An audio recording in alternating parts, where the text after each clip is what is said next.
وہ بیمار ہیں جیسے آپ ہیں. آپ میں کو بھی دل کی بیماری ہے, آپ کو بھی بی پی ہے, آپ کو بھی شوگر کی بیماری ہے, آپ بھی تو دوائیاں لیتے ہیں. تو اس کے لیے کیوں نہیں, اس کو بات کرنے سے کیوں روکا جاتا ہے, اس کو ہاسپٹل لے کے جانے میں کیفی شرم. لوگوں کو چھوڑ دیں, لوگوں کا تو کام ہے صرف اور صرف باتیں کرنا. پاکستان کی 51.4% عوام کون ہے؟ مرد ہیں, جن کو بچپن سے صرف ایک چیز سکھائی جاتی ہے, اپنی فیلنگز کو دبا لو, ان کو سامنے نہ آنے دو. اگر مرد کسی کے سامنے رو دے تو کہا جاتا ہے مرد تو روتے ہی نہیں. میرا ایک سوال ہے, کیا مردوں کے پاس فیلنگ نہیں ہوتی؟ کیا ان کے پاس دل نہیں ہوتا؟ کیا ان کو رونا نہیں آ سکتا؟ اگر ہے تو انہیں اپنی فیلنگ شیئر کرنے کی آزادی کیوں نہیں دی جاتی؟ میں بتاتا ہوں اس بات کا جواب. ایک سمپل سی لائن ہے, لوگ کیا کہیں گے. اگر کوئی ہمت کر کے اپنے حالات بیان کر بھی دے تو اسے کہا جاتا ہے کہ یہ ایمان کی کمزوری ہے. اگر یہ ایمان کی کمزوری ہے تو آدھے سے زیادہ پاکستان کا ایمان ہی کمزور ہے. ہم اداس ہو سکتے ہیں, ہم تھک سکتے ہیں, لیکن یہ سوسائٹی ہمیں اداس ہونے نہیں دیتی. یہ سوسائٹی پرفیکشن مانگتی ہے. پرفیکشن کیسی پرفیکشن؟ اسٹڈی میں پرفیکشن, میرڈ لائف میں پرفیکشن, گھر میں پرفیکشن, آفس میں perfection, never ending expectations and constant comparison. مگر آپ کو یہ بتاتا چلوں کہ پرفیکشنسٹ ہونا بھی ایک بیماری ہے, ایک مینٹل ڈس آرڈر ہے. اگر ہم ایک چیز میں پورا اترنا چاہتے ہیں مگر اس میں پرفیکشن حاصل نہیں کر سکتے تو ہمیں ٹینشن ہوتی ہے, ہمیں ذہنی دباؤ ہوتا ہے, ہمیں دماغی بیماری ہو جاتی ہے, جسے پرفیکشنسٹ ہونے کی بیماری کہتے ہیں. رہ گئی بات پرفیکشنسٹ بننے کی, اگر ہم سوشل میڈیا پہ آ جائیں تو وہاں تو پرفیکشن ہی پرفیکشن چل رہی ہے. ایک ideal life style, ideal wife, ideal گھر اور بہترین گاڑی آپ کو ہر کسی کے پاس نظر آتی ہے, بھلے وہ رینٹ کی ہو, لیکن ہمیں اندر ہی اندر سے کھوکھلا کرتی چلی جاتی ہے, ہمیں احساس کمتری میں مبتلا کر دیتی ہے. یہ سب ہمیں اندر سے کھوکھلا اور اکیلا کر دیتے ہیں, بالکل اس درخت کی طرح جو اندر سے تو کھوکھلا ہے مگر کھڑا سب کے سامنے. میں آپ کو سمجھاتا ہوں کیسے.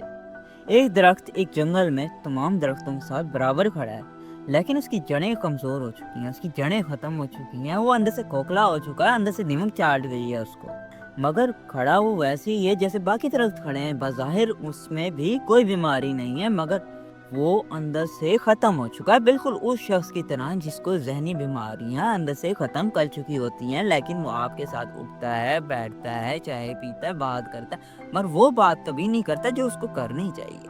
آدھے سے زیادہ نوجوانوں نے عشق تو کیا ہوگا, دل بھی ٹوٹا ہوگا, اداس بھی ہوئے ہوں گے, سیڈ سانگ بھی سنے ہوں گے, رات کو نیندیں بھی خراب کی ہوں گی, مگر آدھی عوام تو اس سے باہر آ کے نارمل لائف میں واپس آ گئی.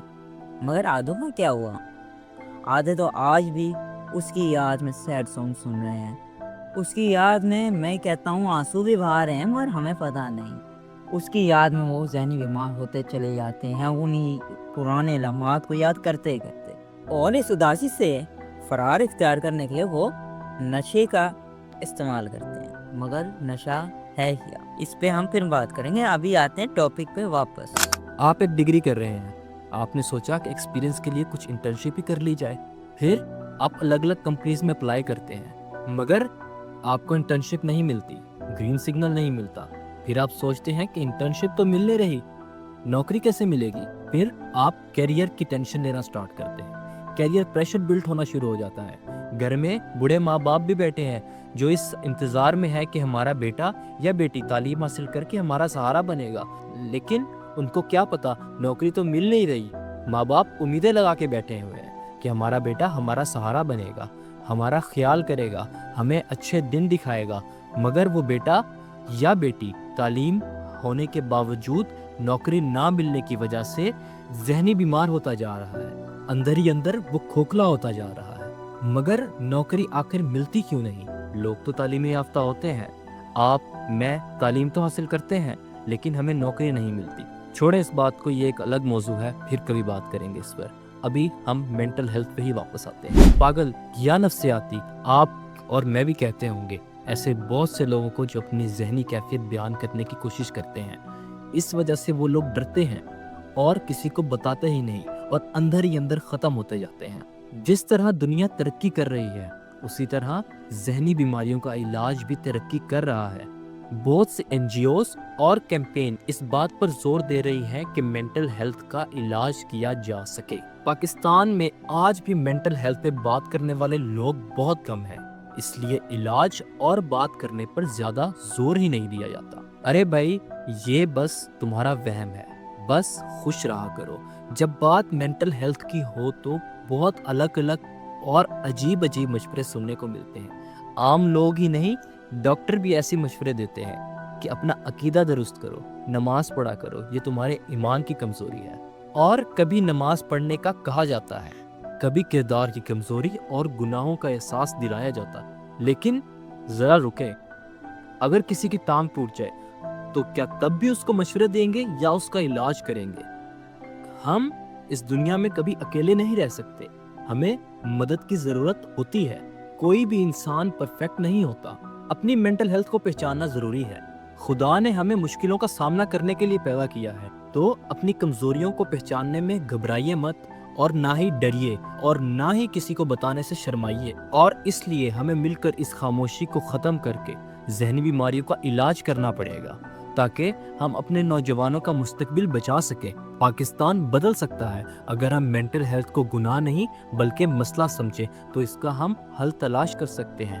میں ہوں اذان اور یہ ہے ادراک۔ اور اگر آپ یا آپ کے آس پاس کوئی ذہنی بیماریوں کا شکار ہے تو یاد رکھیں، آپ اکیلے نہیں، مدد موجود ہے، اور جینے کا حق سب کو ہے۔